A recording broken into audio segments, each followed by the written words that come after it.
Следващият участник за Music Idol 3 да влезе. Здравейте, здравейте! Здравей, здравей! Как се казваш? Представи ни се. Казвам се Димитричка и не съм много руса, но пак съм си магнетична пичка. Така е, да. Виждам, носиш някакви санитарни консумативи със себе си. Това е Music Idol. Какво мислиш да правиш с тях? Ами аз ги нося, понеже съм санитарка, тук по коридора чистих, нали, точно към BTV-то. Изведнъж гледам Мърдук вика, нали, да ми спееш нещо на Music Idol, се ви на кастинга, ма надъха, така. И аз викам, добре, само ще ми люснеш ли малко вода от тубата на Стимоп? И аз понеже чистя с Стимоп и съм толкова доволна, так му лъснах туалетници, той ми плисна една вода и сега сигурно че да пусне една вода, так му съм изчистила.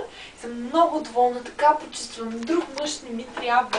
И виж само това дръжка има бомб, толкова е хубаво, само че ми е малко нисок. И се налага да се навеждам, има заболява гърба и ходя с космодиск, ето вижте. И съм с наколенките на доктор Ливай, защото имам необходимост на коленцата и после ще ви кажа защо. И са много хубави, препоръчвам ги и вие да си купите. Да. Добре, благодаря ти. Благодаря, че там ми ги препоръчаш. Просто не мога да пропусна.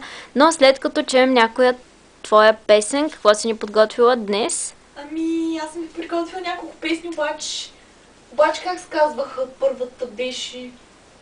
Не беше ли... Да. Тежка диагноза се казва и тя посветена на Стимоп, мой любим. Естествено. Само си взема микрофончето. О, ти си носиш и микрофон. Много добре. Да чуем. Да. Моята диагноза да чистя с Стимоп, тежка диагноза и то за цял живот. Водицата да сменям, пара дигам пак, с парцала да забърсвам, ден и нощ не спах. Това беше първата, но толкова се развълнуваш, че чак ми запрепяващи.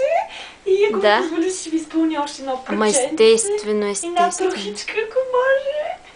Може и крашниче. Аз втората сега я знам от моята баба, която всъщност тя не ми е точно баба, ми е баба.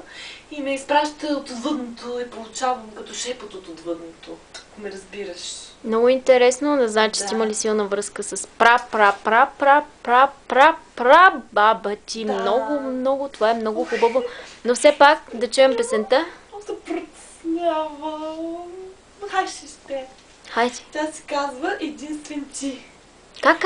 Единствен ти. Единствен ти. Да. Много хубаво. Чувала ли си, ама?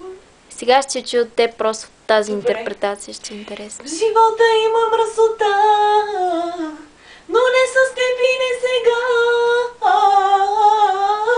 И само ти, единствен ти, ме караш да почиствам пак и пак, или ма ти замъгли стъклата ми. Но ставам дива от това. И само ти, единствен ти, ме караш да почиствам пак и пак, или ма ти замъгли стъклата ми. Но ставам дива от това. Дори не трябва никаква на коленка. Оздравявам да ми га. Вау! Браво! Чудесно! Много страшна си, мила, много ми харесваш и само искам като жена да ти кажа, че просто краката ти са убийствени. Харесват ли ти? Страхотни са. Те са нови, искам да ти кажа. Как нови, бе? Нови. И процеси малко така се наложи, даже аз това хос на коленки. Наистина ли? Ми да. Ау, къде ти я направиха тази операция? Кажа. То малко кажи ми, но в пълна промяна. Не, ние сме приятелки с нея, тя ми каза, не мога да те взема, бе, момиче, изглеждаш толкова перфектно, просто има толкова жени, които са не толкова идеални. Много е лошо си перфектен, да. Аз сега се чувствам толкова потисната. Аз за това те разбирам, но искам... Но за сметка на това ми се оправи настроението, която отида да участвам в най-смешните животни на планетата. Да. Чудесно. Гласът ти е много цветущ, има много извивки. Обаче ли В смисъл, аз имам още потенциал, мога да пея на разни други езици. Мога да Естествено, това за нас е много добре. Да, представи ни се. Добре, ами ще ви спея песента. Да. Не помня как се казва, но направо почвам по същество, нали? Ние ще разберем, надявам се. Естествено.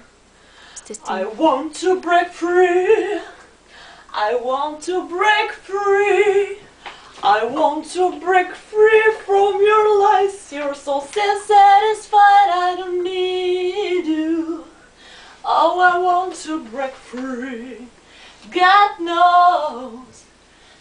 knows I want to break free.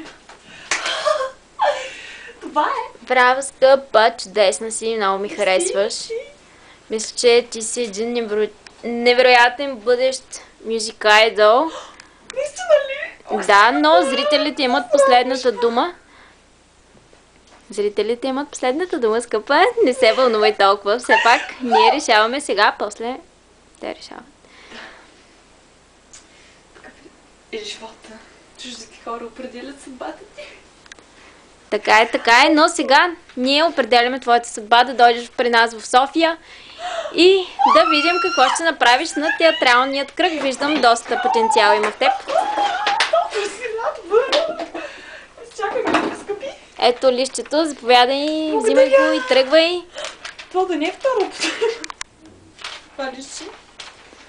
Скъпа, птичката каца веднъж на рамото ти. Снима ли ма камерата още? Снимата камерата, да, още. Супер! Чакай, имаш някакво петнице тук. Нали чистачка и чисти го. Ау, къде си? Ау, мръсница. Чудесно се получава. Добре, аз ще тръгвам, Тръгвай, защото Мърдък ме чака да му пея и да му свиря. Чао!